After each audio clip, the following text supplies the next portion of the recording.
convido o doutor Alberto Emanuel Albertin Malta, que falará pelo Sindicato Nacional de Peritos Criminais Federais.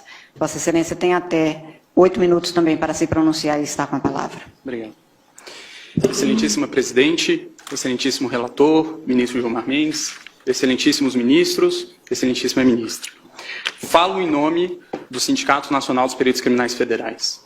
A pertinência temática de nossa intervenção vem da Resolução 23.550, editada pelo TSE, que indica quais são as instituições competentes a participar do processo antecipado de fiscalização e auditoria dos programas de computador que compõem a urna.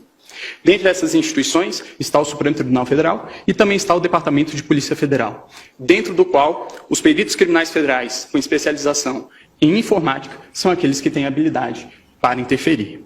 E o fizeram. Participaram do teste público de segurança do sistema eletrônico de votação. Teste esse que foi composto, talvez, pelos maiores nomes da computação do Brasil. E o resultado foi que esses profissionais conseguiram, sim, encontrar diversos vícios, diversas falhas no sistema eletrônico de votação. A título de exemplo, conseguiram esses profissionais fazerem ataques ao sistema de inicialização da urna. Conseguiram gerar um boletim de urna falso. Conseguiram também obter a chave criptográfica da urna. Conseguiram ainda, e o que é mais grave, recuperar a ordem do RDV, que é o Registro Digital do Voto, e é o que garante o sigilo do voto. E, portanto, conseguiram identificar qual era o primeiro, o segundo, o terceiro voto de cada um dos eleitores. Senhor presidente, o senhor me permite?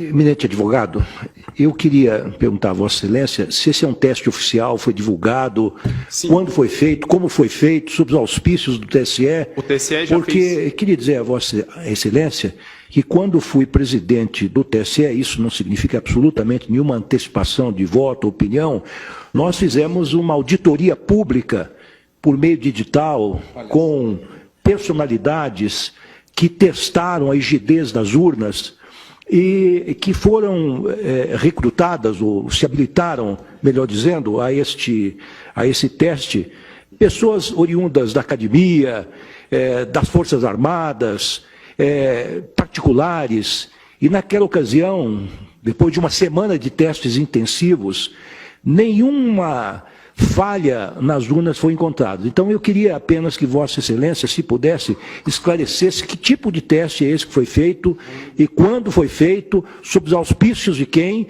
a pedido de quem e como é que isso foi divulgado.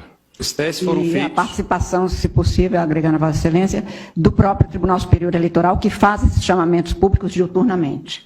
Os testes... Porque essa, senhor presidente, é uma imputação muito séria. Da maior gravidade. Da maior gravidade. Séria, e precisa verificar a verossimilhança disso. Eu estou impedido, senhor presidente, que eu formulei um pedido nas informações, mas eu queria apenas esclarecer que há menos de um mês foi realizado o último teste. Isso. Todos os processos eleitorais são feitos. Eu queria saber se foi nesse teste. Teste de 2017 e de 2016. Ah, sim. Agora, principalmente foi encontrado pelo... tribuna é um dever do advogado. Pelo grupo G4, que é o grupo do advogado Peixinho, do perito Peixinho, pelo grupo também do professor Diego Aranha, da Unicamp, e também pelo grupo do professor Dourado Rezende.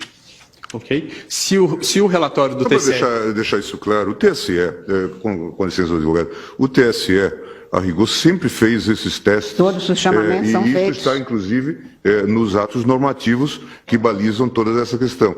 E houve, de fato, e o tribunal sempre chamou, na verdade, chama os melhores hackers, os melhores peritos, para fazerem esse teste, em nome da segurança do sistema. E depois faz o reteste, de modo que isto, neste caso, inclusive, o tribunal reconheceu o trabalho do professor Diego Aranha, que conseguiu progresso, mostrou falhas e depois houve a reprogramação. De modo que isso é absolutamente normal e só mostra a seriedade com que o TSE tem se havido nesse tipo de matéria. É absolutamente rotineiro isso que se faz. Mas só para efeito de... É que essa é uma afirmação que está sendo feita da tribuna, é muito séria. O questionamento do ministro Lewandowski, exatamente porque talvez as pessoas não saibam que estes testes são feitos a cada período, publicamente, com chamamento público público e dado à pública, inclusive, todas as informações relativas, mas Vossa Excelência continue e eu darei o interregno do questionamento. Obrigado, e apenas em resposta ao questionamento, o relatório a que me refiro é o relatório mencionado pelo ministro Gilmar Mendes e que está disponível no site do TSE.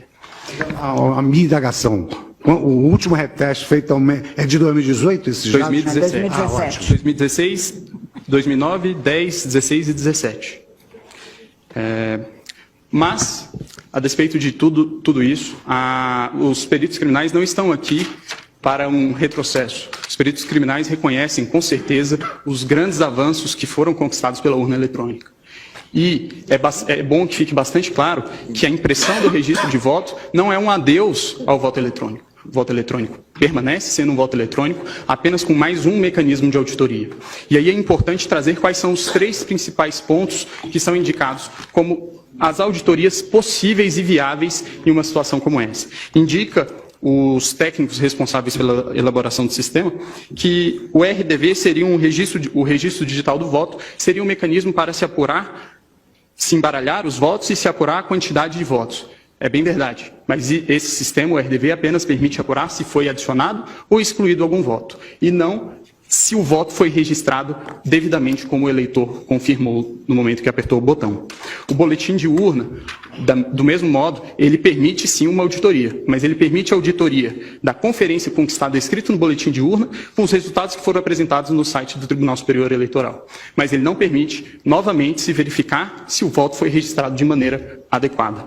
E, por fim, a votação paralela, que resolveria essa situação que apresento, que seria o ato de se pegar algumas urnas no dia da eleição e fazer a simulação de uma votação para se verificar se a urna registrou adequadamente os votos.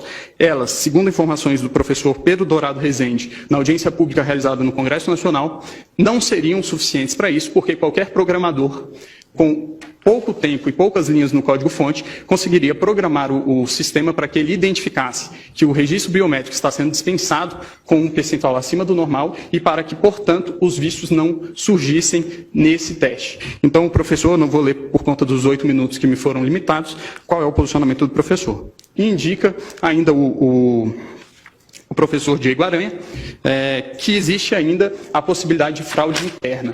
Obviamente, os peritos criminais não estão aqui a dizer que existe algum tipo de fraudador dentro do TSE, nunca diremos isso e acreditamos que todos que estão lá são corretos.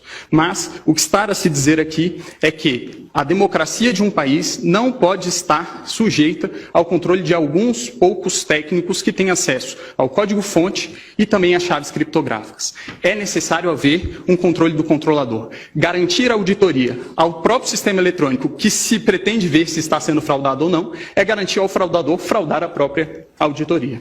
Então, a impressão do voto, ele permitirá que, em eventual situação de dúvida a respeito da rigidez do processo de escrutínio, possa haver efetivamente uma auditoria. E em relação a algumas das preocupações que foram trazidas pela Procuradora-Geral, várias delas já foram respondidas por uma resolução que veio a ser editada posteriormente pelo TSE, que é a Resolução 23.521, que dispõe, inclusive, como funcionaria no caso de a urna dar um problema, a impressora travar. Dispõe a resolução que existirá também uma impressora de contingência, haverá um lacramento sem contato humano para que essa impressora possa ser substituída. Também em relação ao argumento de que deficientes visuais não teriam como verificar o voto impresso, foi editado também em 2017 a Resolução 23.554 pelo TSE, que dispõe que o deficiente visual poderá ser acompanhado de uma pessoa de sua confiança.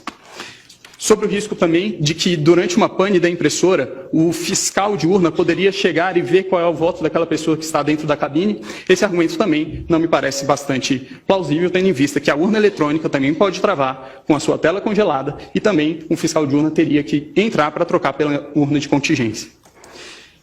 O Brasil, excelentíssimos ministros, é o último país que ainda adota o sistema DRE sem o VivPET. O VivPET é exatamente isso que nós estamos falando, que é a impressão do registro. Países que em algum momento já adotaram o sistema que hoje adotamos, já o abandonaram. A título de exemplo, Alemanha, Bélgica, Holanda, Irlanda, Inglaterra, Rússia, Índia, Estados Unidos, Canadá e México.